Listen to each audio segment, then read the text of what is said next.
हांख्रायगिरिनि सारनिसिम गोजोननाय थाबाय आरो बेवहाय नुजाथिनाय गासैबो थुनलाइ अनसायगिरि आरो लिरगिरि गेदेमा नोंथांमोननिसिम आंनि सिबिनाय आरो खुलुमनायखौ बावहरनानै आंनि खन्थाइखौ फरायथिनो दावगाबाय।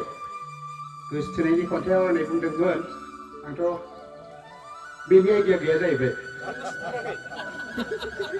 दाबो गोसोसो खन्थाइ आवरायनि अन्थाइ देख्रुबनायनि एसे माबायदि जायो नायनोसै। बे फोरबोआवनो गावस्रालांथों गोरबोनि अन्थाइ रागाम खन्थाइनि मुं। अख्राङाव दुफावलु जोमैया थालिम होदों, खाम दामदों, मोसागोन बागुरुम बागुरुम।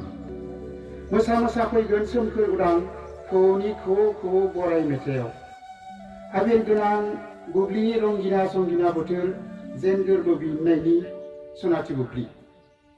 बोरसि दैमानि रुगुङाव गौरांनि हावाराव सिउ सिउ बाङाय बारा सिफुं सुयो, बोर दावनि देंखो रिंहोयो गोरबो गोरबो हुब्लिरै एरसोयो।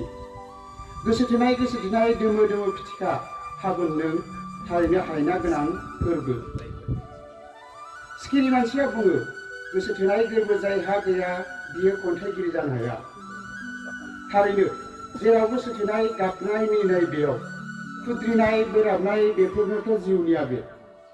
रावबो सिनायै गोसोथोनाय गोरबो मोनसे जेरावबो होयो जिरि जिरि सानस्रि निजोरा।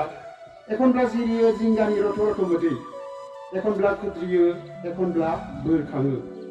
बेफोरनि लेर लेर लिरथाय गानानै आं जेब्ला मिनिनो बावगारो, जेब्ला आं सिरि थाहाबो फागुनि नों जानांगौ सानो आं रमान्टिक नङै सासे खन्थाइगिरि, खंसे खंख्ला गोरबोनि बिगोमा। नै फागुनि मिथिगौदा नों गोसोथोनायहाबो महर थानो हागौ 100से। आं बुंनाय नङा आंनि गोसोथोनायनि महर, नों फराय आंनि गोरबो नुगोन बेयाव खैसोर बागान। गिनाय आरो सामलाय जानायजों अन्थाइ रागाम बादि गिलिरनिफ्राय लिरलांगासिनो थानाय गोरबोआव गोमो जानानै हाबफैनो बेसर बिबार बादि जाहाबलांनो कृष्णचुरा बादि। बारबादि बिलिरै बिलिरै गोजांस्रिउ हो गोरबोनि इसिं अखं। गोसोथोनायनि आबेगजों बुंफबनाय गोरबो नोंनि जानांगौ नों सोंनो लुबैगोन गोबां सोंथि, थेवबो आं फिननाय नङा जेबो। जानांगौ नों मोनदांगोन बेयो मा रोखोमनि गोसोथोनाय।